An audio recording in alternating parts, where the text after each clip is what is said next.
오늘 하나님께서 우리에게 주시는 말씀은 신약 빌립보서 4장 13절 말씀입니다. 신약 323면에 있습니다. 이 빌립보서 4장 13절 말씀입니다. 한 절 말씀인데요, 우리 다 함께 한 목소리로 읽도록 하겠습니다. 내게 능력 주신 자 안에서 내가 모든 것을 할 수 있느니라. 아멘. 노렌스 피터라는 분이 계시는데요, 이분 교육학 교수님이셨습니다. 이 노렌스 피터라는 분이 한 가지 이론을 제안하게 되었는데, 그게 무엇이냐면 바로 피터의 원리입니다. 어떠한 이론이냐면, 이 교수님께서 이 모든 정치, 법률, 교육, 이 산업 등 이 각기 계층에서 일어나는 한 자리 한다는 사람들의 모습을 지켜보게 되었습니다.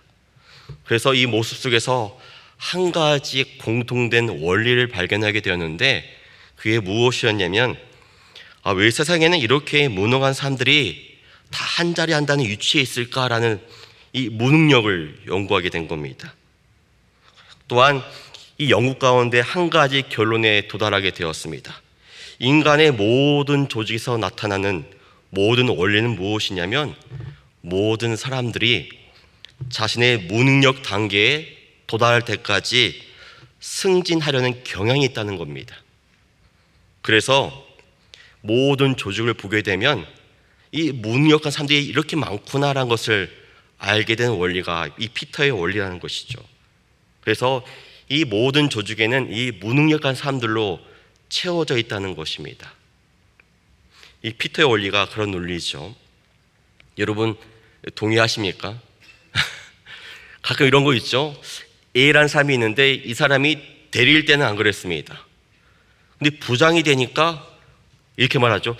대리일 때는 안 그랬는데 부장이니까 내가 왜 그렇지? 우리에게는 늘 똑같은 사람인데 그 사람이 직급이 올라갈 때마다 다른 모습을 통해서 원래 안 그랬는데 왜 이렇게 무능력하지? 이런 생각을 우리가 알게 모르게 가지고 있다는 것이죠. 그래서 이 노렌스 피터는 이러한 무능력을 해결한 방법으로 한 가지 방법을 제시했습니다. 그게 무엇이냐면 창조적 무능력입니다. 무슨 말일까요? 자신의 한계를 정하는 겁니다. 그리고 자신의 한계를 인정하는 겁니다.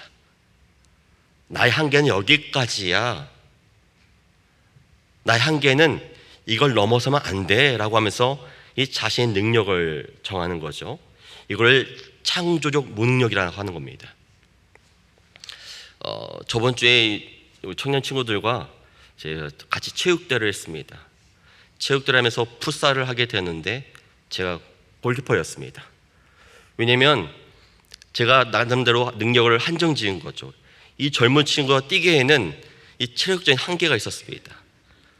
아니나 다를까 어떠한 청년 친구가 골을 세게 쳤는데 제가 옛날 생각하고 뛰었습니다. 막아야지 딱 뛰었는데 무릎에 멍이 들었습니다.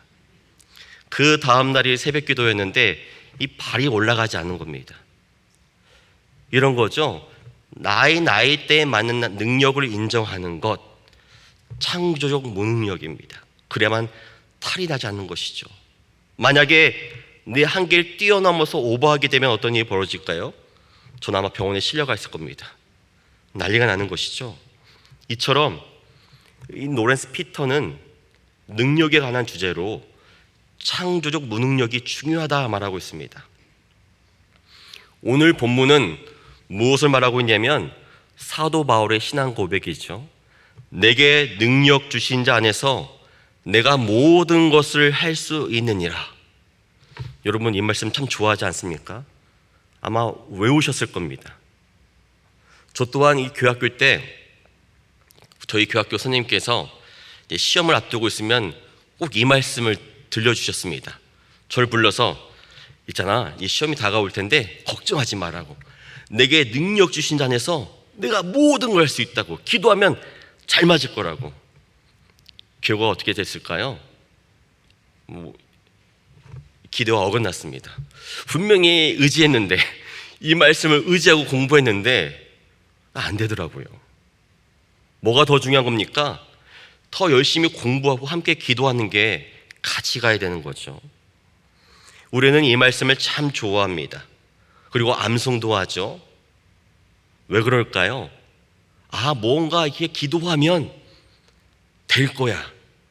이렇게 기도하면 나에게 능력이 주어질 거야. 이 능력의 주제가 우리 안에 마음에 있기 때문에 그런 것이죠.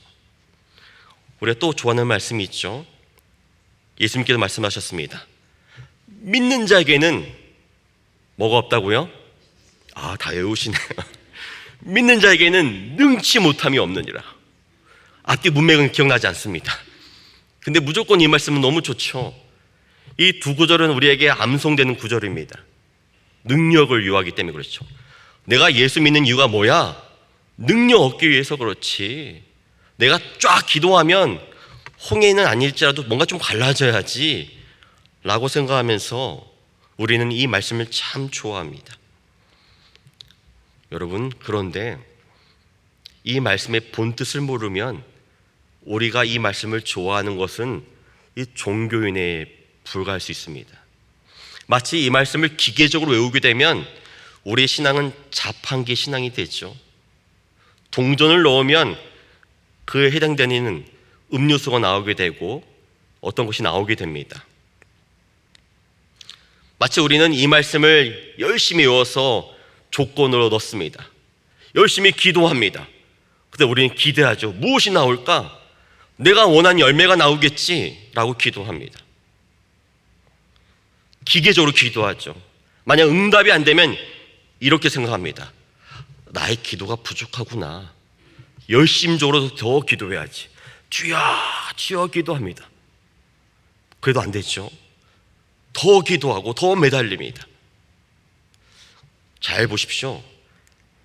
이것은 마치 기계적인 자판기 신앙에 불과합니다. 기계적이란 말이 무엇일까요? 인격이 없습니다. 인격이 없다는 게 무엇일까요? 우리가 믿는 나와 믿음의 대상인 하나님과의 관계가 상실되었음을 말합니다. 우리 기도를 왜 하는 것입니까? 하나님이 원하는 뜻을 구하기 위해서, 또 하나님이 무엇을 원하시는지 알기 위해서 그것을 알아서 기도하는 겁니다. 우리가 말씀을 왜 공부하는 것입니까? 나의 뜻대로 기도하지 않기 위해서, 주의 뜻을 밝히 알아서 주의 뜻대로 기도하기 위해서 이 시간 함께 모였고 말씀을 들으며 기도하는 것입니다. 그래서 우리가 믿는 하나님이 어떤 분인지, 그 하나님이 어떤 것을 원하시는지 인격적인 알미 있는 게 바로 이 시간이죠. 거기에는 감격과 은혜와 감사와 항복과 순종이 있습니다. 이런 기도는 잘못된 거죠. 동전을 냈는데 기도합니다. 자판기를 잡고 주여! 동전 먹었습니다. 나오게 하십시오. 우리가 웃지만 사실은 우리의 기도가 이럴 때가 참 많다는 것이죠. 예수님께서 믿는 자에게 능치 못함이 없다 말씀하실 때 맥락이 뭐였냐면, 이 제자들에게 귀신 들린 아들을 데리고 온 아버지가 있었습니다. 이 아들에게 이 귀신을 쫓아내려고 이 제자들에게 부탁했는데 이 제자들이 쫓아내지 못한 겁니다. 그것을 예수님께 말씀하는 장면이 그 본문이었거든요. 결국 예수님께서 이렇게 말하죠. 믿음이 없는 세대야 하면서 혼내십니다. 그러자 아버지가 이렇게 말합니다. 예수님께, 예수님, 무엇을 하실 수 있거든 우리를 불쌍히 여기사 도와주옵소서라고 간절히 아뢰입니다. 그 말씀의 응답으로 예수님께 말씀하신 게 뭐냐면, 믿는 자에게는 능치 못함이 없다라고 선포하시죠. 결국에는 이 아들에게서 귀신이 떠나가게 되었고, 시간이 지나서 이 제자들이 물어봅니다. 예수님, 왜 우리는 이 귀신을 쫓아내지 못했습니까? 라고 묻죠. 그러자 예수님께서 이렇게 말씀하시죠. 기도 외에 다른 곳으로는 이런 종류가 나갈 수 없느니라. 기도 외에는 다른 종류가 나갈 수 없다라고 말하죠. 여러분, 이 말씀을 들을 때 어떤 생각이 듭니까? 아, 제자들의 기도가 부족해서 그렇구나. 더 기도해야 되는데 역시 제자들의 기도가 부족해서 그래. 예수님 기도가 더 많아서 그래 라고 생각하기 쉽습니다. 그런 뜻은 아닙니다. 원문을 보면 기도 외에도 하나의 단어가 포함되어 있습니다. 이르시되 기도와 금식 외에는 이런 종류가 나갈 수 없느니라. 아니, 귀신을 쫓아냈는데 왜 금식이 왜 필요합니까?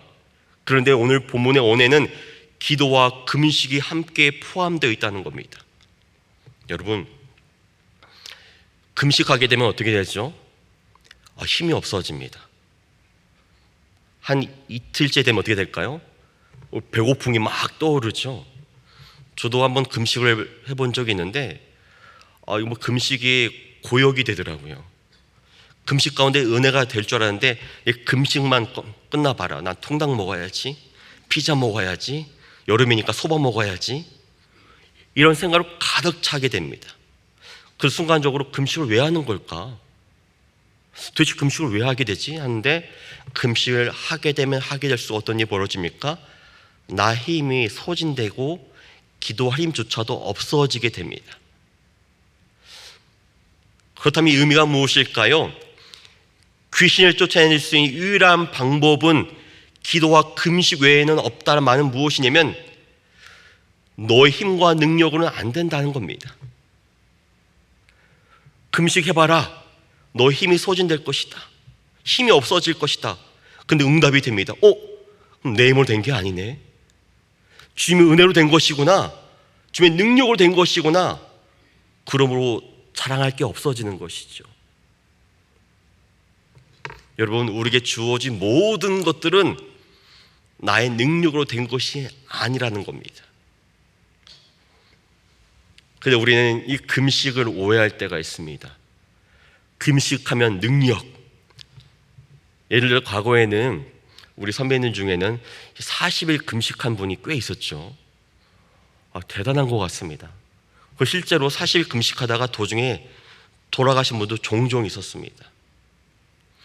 만약에 예를 들어서 제가 오늘 수요 사경에 사경이 전에 이러한 전제가 있다면 여러분은 정말로 은혜 받을 겁니다. 어떤 거냐면 김해천 목사님이 40일 금식했대. 그럼 여러분은 제가 40일 금식한 마지막 날 만약에 수요 사경에 설교한다면 여러분은 정말 은혜 가운데 올 겁니다. 도대체 40일 금식하면 어떤 말씀을 전해줄까? 정말 능력 있겠다. 이 말씀 들어야지. 왜 그럴까요? 우리의 마음속에는 금식의 능력이라는 이꼴이 성립합니다. 그거는 금식은 무엇을 위한 걸까요? 거긴 주님과 전혀 관계가 없는 예수 그리스도 밖에 있는 종교인의 열심에 불과하다는 것입니다. 금식의 목적은 무엇입니까? 기도의 목적은 무엇입니까? 오직 나를 통해서 주의 뜻이 이루어지는 것. 기도와 금식을 통해서 오직 내가 믿는 하나님이 누구인지를 밝히 드러나게 되는 것. 여기 있다는 것이죠. 그래서 기도와 금식의 본질은 철저하게 나의 무능력을 인정하는 시간입니다. 여러분, 기도 참 어렵죠? 기도하다 보면 잡생각이 너무 많이 납니다. 아니, 한 10분 기도한 것 같은데 시간이 1분도 안 갔습니다. 여러분 어떻게 생각합니까? 나에겐 정말 기도할 능력이 없구나. 나는 정말 기도가 부족하구나. 나의 무능력을 인정하는 시간이 이 기도와 금식의 시간이고, 나의 무능력함을 인정할 때 그것이 창조적 무능력이 되어서 하나님을 더욱 의지하게 되는 시간이 바로 이 항복의 시간인 것이죠. 여러분, 이 잘못된 금식에 대한 사례가 하나 더 있는데요. 구약에 보면 이스라엘 최초의 왕 사울이 등장합니다. 바로 사울이 이 하나님께 버림받은 최초의 왕이 되었죠. 사울이 폐위당한 원인이 분명히 드러난 사건이 있는데 이런 사건입니다. 사울과 이 병사들이 블레셋 대군과 싸움을 벌이려고 모였는데 수가 되지 않는 겁니다. 딱 현실적으로 봐도, 합리적으로 봐도 이 싸움이 되지 않습니다. 그러니까 어떠한 일이 벌어졌냐면 이스라엘 병사들이 하나씩 하나씩 도망가기 시작했습니다. 남은 숫자가 600명에 불과합니다. 사울 왕이 고민을 많이 하게 되었죠. 그래서 한 결과가 뭐냐면 사울과 600명의 병사는 절벽에 숨었습니다. 절벽에 꽁꽁 숨은 거죠. 혹시나 자기를 발견해서 죽일까봐 꽁꽁 숨었습니다. 그러던 중 사울에게 아들 요나단이 있었습니다. 이 요나단은 이런 상황 속에서 이걸 지켜본 다음에 이상한 일을 벌입니다. 자신의 무기를 든 병사 한 명 있었는데 소년이었습니다. 요나단이 이렇게 말합니다. 그 무기를 든 소년에게, 야, 우리 둘이 블레셋 대군에 들어가서 싸우자. 이게 말이 될까요? 아니, 어른들도 합리적인 생각 가운데 어떻게 숨어 있는 게 맞다고 생각해서 숨어 있었습니다. 근데 철부지인 요나단과 무기를 든 소년이 두 명이 달랑 혈혈단신으로 블레셋 대군 속으로 들어가자고 하는 것입니다. 더 어이가 없는 건 뭐냐면 이 무기를 든 소년이 말입니다. 당신의 마음대로 하소서. 전 되게 놀랐습니다. 제가 만약에 소년이라면, 왕자시여, 왜 이렇게 철이 없습니까? 숨어야죠. 미래를 대비해야죠. 왕이 되어야 되는 거 아닙니까? 저 같으면 그랬을 것 같습니다. 근데 진짜 이 두 명이 블레셋 대군 안에 들어갔습니다. 싸워서 20명을 죽입니다. 그리고 그 블레셋 대군이 자중질환이 일어납니다. 서로가 서로를 죽이는 것이죠. 그런데 그걸 지켜보고 있던 사울의 파수꾼이 사울 왕에게 보고합니다. 왕이시여, 저 블레셋 대군에게 문제가 생겼습니다. 무슨 일이 생겼습니다. 서로 죽여 난리가 났습니다. 하니까 사울이 놀라서 우리 중에 간 사람이 누구냐? 점호해봐라 했더니 요나단과 무기를 든 소년밖에 없는 겁니다. 자세히 보니까 정말로 자신의 아들 요나단이 싸우고 있는 겁니다. 그것에 용기에 힘입어서 대군을 이끌고 같이 쳐들어 싸우는 게 이 본문의 사건이었습니다. 그런데 사울 왕이 이때 큰 죄를 짓습니다. 하는 말이, 야, 금식해라. 이 싸움은 우리가 이길 것이니까 금식해라. 모든 블레셋 대군을 도륙할 때까지 그 어떠한 병사도 먹지 마라 라고 선포합니다. 그런데 요나단은 아버지의 말을 들을 수가 없었죠. 그래서 이 지팡이로 꿀을 찍어서 먹게 됩니다. 그것 때문에 힘이 납니다.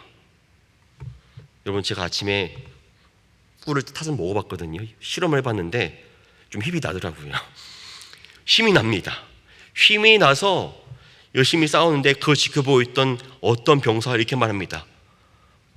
요나단이요, 아버지 사울 왕께서 금식을 선포했다고, 안 된다고.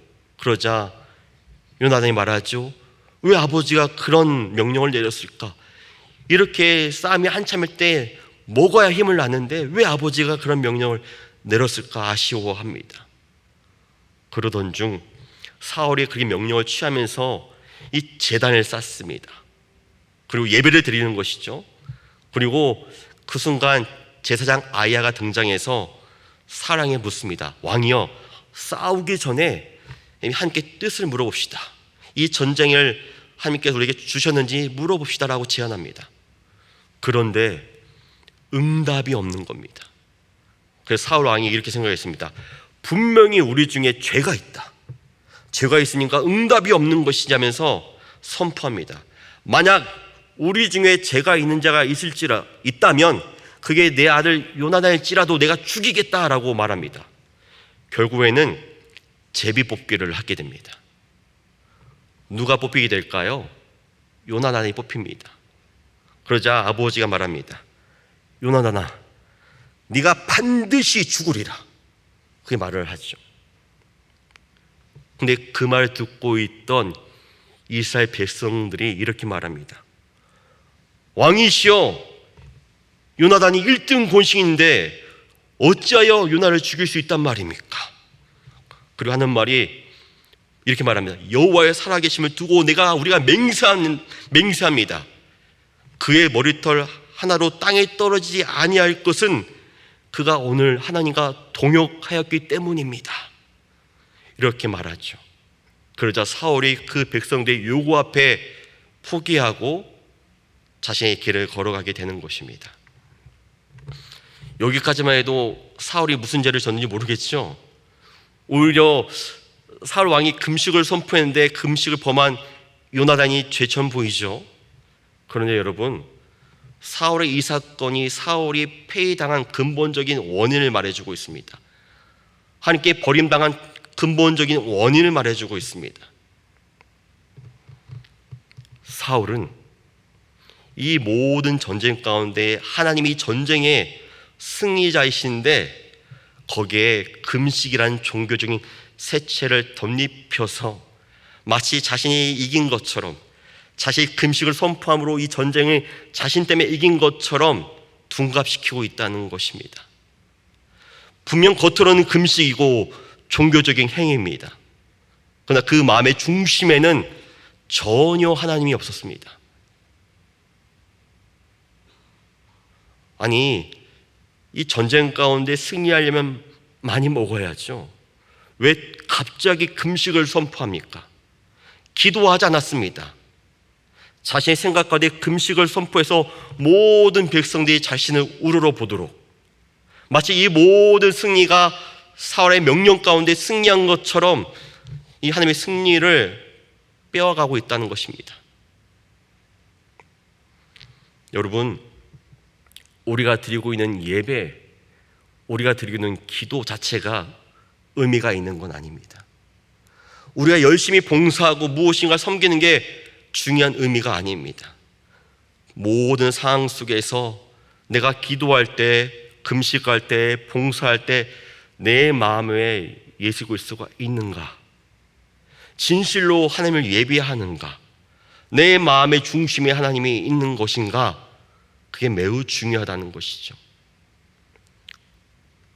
하나님 우리 중심을 통찰하십니다. 그래서 여러분, 우리는 능력을 이렇게 오해할 때가 있죠. 금식에 있다, 기도에 있다. 아닙니다. 종교적 행위가 능력이 될 수 없다는 것이죠. 지금 이 사도 바울은 어디에 있습니까? 오늘 본문의 편지 가운데 감옥에 갇혀 있습니다. 어쩌면 죽음을 맞이할 수 있습니다. 그런데 이렇게 말하죠. 내게 능력 주신 자 안에서 내가 모든 것을 할 수 있느니라. 저는 이 말씀이 좀 어렵게 느껴졌습니다. 아니, 감옥에서 갇혀 있는데 무엇을 할 수 있게 모든 것을 할 수 있다고 말할 수 있을까? 여러분, 이 빌립보서 전체를 바라보십시오. 가장 많이 등장하는 단어가 뭐냐면 주 안에서, 그리스도 예수 안에서가 14번 등장합니다. 아니, 감옥에 갇혀 있는데 사도 바울은 예수 안에 갇혀 있다고 말합니다. 예수 안에 머물고 있다고 말합니다. 나는 감옥이 아니다.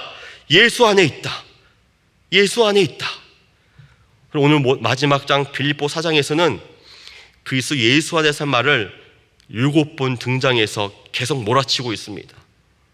무엇을 말합니까? 편지의 시작과 끝이 주 안에서, 그리스도 예수 안에서, 이 하나님 안에서라고 계속 말하고 있다는 것이죠. 여러분, 능력 주신 자 안에서, 이 안에서의 영어가 뭐냐면 through him입니다. 그를 통하여, 그를 통해서만, 그 안에서만 이라는 것입니다. 여러분, 우리의 신앙의 의미는 무엇이냐면 바로 예수 그리스도 안에 거할 때만 우리는 신앙의 의미가 있다는 것이죠. 이런 일이 있다고 합니다. 어릴 적 이제 남편이 있고 어린 딸을 키웠던 이 권사님이 계셨습니다. 그분은 이제 남편을 먼저 여의고 딸을 잘 키웠습니다. 그 딸이 잘 자라서 나중에 어엿한 의사가 되었습니다. 그런데 한 가지 부족한 점이 뭐냐면 이 하나님을 잘 믿지 않는 겁니다. 어느 날 어머니의 생신이 되었습니다. 그러자 이 딸이 엄마에게 호의를 베풀듯 이렇게 말합니다. 엄마 생신이니까 엄마 소원 내가 하나 들어줄게. 엄마 소원이 뭐야? 라고 묻자 어머니가 말합니다. 그래 딸아, 내 소원 한 가지가 있는데 그게 뭐냐면 나랑 한번 교회 같이 한번 가자. 그러자 딸이 내키지 않았지만 엄마의 소원이라니까 바로 그 주일날 어머니와 교회를 같이 가게 되었습니다. 교회 들어갈 때부터 이 딸이 불평을 늘어놓는 것입니다. 주차가 어렵고 뭐가 막 차도 삐뚤삐뚤하고 하니까 이 딸이 엄마 교인들은 왜 그래? 주차 똑바로 하지. 또 이제 끝나고 나서 어디 카페에 갔는데 교인께 서로 욕하는 겁니다. 험담을 하고 있는 겁니다. 그걸 이 자녀가 듣게 되었습니다. 아, 교회 사람들이 더하구나, 더해. 또 그날따라도 서로 막 싸우고 있는 겁니다. 그래서 이 상황을 다 끝난 다음에 집에 돌아가면서 엄마한테 이렇게 말하는 겁니다. 엄마, 난 다시는 교회 안 가. 교회가 왜 그래? 서로 싸우고 험담하고 욕하고 이게 교회야? 내가 이래서 교회 안 가려고 했단 말이야 라고 말합니다. 그러자 어머니가 이렇게 말하죠. 딸아, 나는 수십 년 동안 교회를 가면서 오직 예수님 얼굴밖에 보이지 않던데 넌 하루 동안 참 많은 것을 보았구나. 아니, 어머니가 수십 년 동안 다니면서 험담, 싸움 이런 게 없었을까요? 아니죠. 똑같이 있었죠. 똑같은 조건이었습니다. 그런데 이 어머니는 예수 안에 거했기 때문에 예수 안에 거함으로 이 모든 것들을 넉넉히 이해하고 넘겼던 것이죠. 여러분, 교회 오시는데 불평과 불만이 많습니까? 내가 원하는 교회의 모습이 아니라서 화가 많이 나십니까? 그래서 교회를 막 뜯어 고치고 싶습니까? 마치 퍼즐처럼요. 그건 우리의 몫이 아닙니다. 우리의 몫은 무엇이냐면 불평과 불만은 예수 그리스도 밖에 거하게 될 때 불평과 불만이 생깁니다. 그래서 예수 그리스도 안에 거하게 되면 똑같은 조건이지만 모든 것이 합력하여 선을 이루게 되고 모든 것이 가하며 모든 것이 용납되게 된다는 것이죠. 여러분, 예수 그리스도 밖에 거한다는 것은 포도나무에서 가지가 떨어지는 것을 말합니다. 나무에서 가지가 떨어지면 어떻게 됩니까? 메말라 죽습니다. 메말라 죽기 때문에 생명이 없는 것이죠. 생명이 없다는 것은 율법주의자가 되는 것입니다. 여전히 예수를 믿는다고 말하지만 예수 안에 거하지 못하고 있기 때문에 나의 신앙을 지키기 위해서, 있는 척하기 위해서, 율법주의자가 되기 위해서 비판과 정죄를 하게 되었다는 게 우리의 신앙의 모습이라는 것입니다.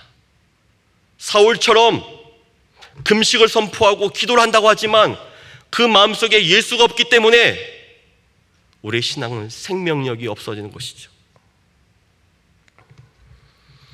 여러분, 내게 능력 주신 자 안에 거한다는 게 뭘까요? 내가 예수 안에 들어가는 걸 말합니다. 그럼 무엇을 말할까요? 우린 죄인인데 예수 안에 들어갈 수가 없는 존재죠. 그런데 우리가 이 하나님의 자녀가 되었기 때문에 예수 안에 관계된 삶을 살 수 있게 됐다는 게 오늘 고백입니다. 여러분, 이 갓난아기를 본 적 있으시죠? 갓난아기를 키우셨죠? 갓난아기가 어느 때 가장 행복합니까? 가장 어느 때 행복합니까? 부모의 품 안에 있을 때, 엄마의 품 안에 있을 때 모든 것이 행복해 보입니다.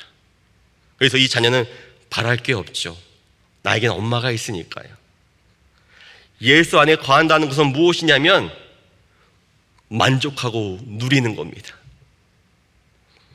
나의 상은 여전히 궁핍하고 여전히 어렵지만 여전히 내 마음도 풀리지 않지만 나에겐 하나님이 있기 때문에, 그 하나님이 나의 아버지가 되기 때문에 이 모든 것을 누릴 수 있게 되는 것이죠. 사도 바울은 감옥에 있습니다. 감옥의 삶은 너무나 힘들고 외롭고 고독하며 매우 궁핍했을 것입니다. 그런데 하는 말이, 나는 예수 안에 거하고 있기 때문에, 난 하나님의 자녀이기 때문에 나에겐 신령한 평안이 있다, 기쁨이 있다. 만약에 내가 여기서 죽는다 할지라도 괜찮다. 나에게는 하나님이 있기 때문에 그렇다라고 고백하고 있다는 것이죠. 성도 여러분, 사도 바울은 어떻게 이런 고백을 할 수 있었을까요? 사도 바울은 말합니다. 내가 매일매일 죽노라. 또 이렇게 말하죠. 내가 그리스도와 함께 십자가에 못 박혔나니 그런즉 이제는 내가 사는 것이 아니다. 내 안에 그리스도께서 사시는 것이라. 앞으로 나의 모든 삶은 무엇이면 내가 원하는 삶이 아니라 자기 자신을 버리신 하나님의 아들을 믿는 믿음 안에서 사는 것이라 고백하고 있습니다. 사도 바울은 매일매일 예수 안에 들어가고자, 매일매일 십자가에서 죽고자 갈망했습니다. 그 이유는 그게 그 삶의 존재 이유였고 믿음의 본질이었기 때문에 바로 자신이 모든 가지고 있는 배설물을, 모든 가치를 배설물로 여기면서 오직 예수 그리스도를 유일한 가치로 여겼기 때문에 이런 고백을 할 수 있는 것이죠. 내게 능력 주신 자 안에서 내가 모든 것을 할 수 있느니라. 여러분, 왜 우리가 이렇게 고백하기 어려울까요? 여전히 우리에게는 내가 가진 배설물이 귀하다고 고백하고 있습니다. 여전히 우리는 연약한 인간인지라, 죄인인지라 내가 중요하게 여기는 배설물들이 있습니다. 근데 그 배설물을 포기하기가 너무 어렵습니다. 배설물을 가지고 주 안에 들어갈 수는 없는 것이죠. 사도 바울은 이 고난을 통해서 철저하게 자신이 가진 모든 것들을 배설물로 여기게 되었고, 오직 주님만이 유일한 가치임을 고백하면서 이 감옥 안에 갇혀 있지만 그게 나에게 신령한 기쁨이라고 말하고 있다는 것이죠. 여러분, 내게 능력 주신 자 안에서 내가 모든 것을 할 수 있다 할 때 이 모든 것의 의미가 중요합니다. 모든 것의 의미가 뭐냐면, 환난일지라도, 가난일지라도, 매맞는 것일지라도, 그리고 내가 중요하게 여기는 모든 것이 배설물로 취급당한다 할지라도, 내 자존심이 상한다 할지라도, 내가 원하는 대로 나의 기도가 응답되지 않는다 할지라도 괜찮다. 사실 이 고백은 예수님께서 하신 것입니다. 예수님은 어떤 고백을 했죠? 십자가에서 죽으셨습니다. 마치 이 고백이 예수님의 고백처럼 들려집니다. 십자가에서 돌아가실 때 내게 능력 주신 자 안에서 내가 모든 것을 할 수 있느니라. 이것은 십자가의 승리를 선포하고 있다는 예수님의 말씀과 함께 동일시되는 것 같습니다. 여러분, 우리는 이 말씀을 그동안 어떻게 여겨왔습니까? 능력. 그래, 기도하면 다 이루어진다. 기독교는 그런 것이지, 그렇지 않습니다. 내게 능력 주신 자 안에서 내가 모든 것을 할 수 있다, 이 말은 그것이 십자가일지라도, 그게 죽음일지라도 난 그 길을 함께 걸어가겠다. 그리고 그 길에 동참하겠다. 왜냐하면 그게 내가 살아간 존재 이유요, 내가 그리스도 안에 거하는 삶이기 때문에 그렇다라고 고백한다는 것이죠. 요나단에게는 젊은 무기 든 병사가 있었죠. 소년이었습니다. 여러분, 그 소년은 요나단에게 자신의 인생을 다 걸었습니다. 블레셋 대군에 들어갈 때 죽을 수도 있었지만 자신의 모든 인생을 그 왕자에게 다 걸었습니다. 당신의 마음대로 합하소서, 당신의 마음대로 하겠다고 고백했던 것이죠. 여러분, 우리 교회는 어떠한 글썽이 필요할까요? 젊은 무게 든 소년이 필요합니다. 주님을 위해서라면 부족하지만 주님 뜻대로 하겠다고 고백하는 이 젊은 무게 든 소년의 고백이 우리의 고백이 되어야 한다는 것이죠. 사도 바울이 말합니다. 내게 능력 주신 자 안에서 내가 모든 것을 할 수 있느니라. 이 고백이 우리의 신앙 고백이 되길 간절히 바랍니다. 함께 기도하시겠습니다. 하늘에 계신 우리 아버지여, 이름이 거룩히 여김을 받으시오며 나라에 임하옵시며 뜻이 하늘에서 이룬 것 같이 땅에서도 이루어지이다.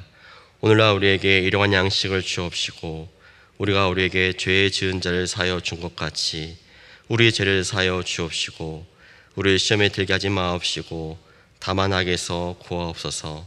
대개 나라와 권세 영광이 아버지께 영원히 있사옵나이다. 아멘.